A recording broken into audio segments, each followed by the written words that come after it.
All right, taking a look this time at a lesson dealing with equations that have variables on both sides. The goal is the same as any other time that you're solving an equation. You're trying to isolate the variable.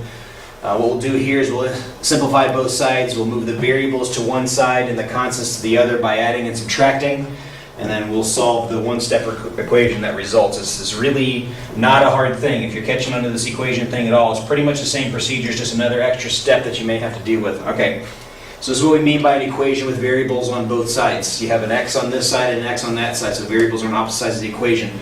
So you want to move the variables one way and the numbers the other, and then you'll end up with a one-step equation that's a piece of cake to solve. Now, how do we do that? We do that by adding and subtracting. It's kind of like the balance like an equation always is, but normally we're always moving to one side. Now we've got to do a little moving between both sides. So what I want to do is I want to move my variables. Now, it doesn't matter which side you move to. I could move the 3x over there with the 2x, or I can move the 2x with the 3x. I personally have a tendency to move them to the left. Some people have a tendency to move them to where it's going to be positive. It doesn't matter how you do it, just make sure you're consistent in the approach that you take. So in my case, I'm going to subtract 2x from both sides. 3x minus 2x is x. I can have the plus 7 here. It's okay to say that is equal to negative 9. The key here is that this becomes 0. This is the additive inverse, meaning that when you add these two things together, you end up with 0. 0 minus 9 is negative 9. And I normally won't leave the second step here. I started to do it. But normally I'll go ahead and move the 7 up there. I just wanted you to see what happens. Now I'm in a one-step equation again. And in this case, it just happened to turn out that way. So this is plus 7. I subtract 7 from both sides. Plus 7 minus 7 is 0. There's your additive inverse again. X is equal to negative 16. Then to perform the check, I just plug it into every place that there is x. So 3 times negative 16 plus 7 should be equal to 2 times negative 16 minus 9. 3 times negative 16 is negative 48. This is negative 32 minus 9. Negative 48 plus 7 is negative 41. Negative 32 minus 9 is negative 41. The equation is indeed balanced if x is negative 16. So it's that simple. It's really not a big deal. What if it's that? There are variables on both sides. Well, this is the same thing as a multi-step equation. I just have it on both sides. What do you do in a multi-step equation? In a multi-step equation, you simplify and then start moving things around in order to solve for your x. So that's what I'm going to do here. Simplify both sides instead of just one side this time. So this becomes 6x minus 24 is equal to 10x plus 20. My tendency is to move variables left and numbers right, but I'm going to do all that at the same time this time. So subtract 10x from both sides. Line up the x's. Add 24 to both sides. 6x minus 10x is negative 4x. Negative 24 plus 24 is 0. 10x minus 10x is 0. 20 plus 24 is equal to 44. Divide both sides by negative 4. X is equal to negative 11 is my solution. Always go back to the original equation to make your check.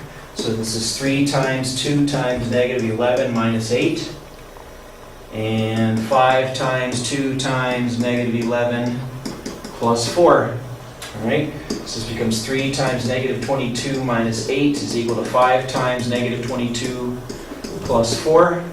So this is 3 times negative 30 is equal to 5 times negative 18. 3 times negative 30 is negative 90. 5 times 18, 5 times 8 is 40.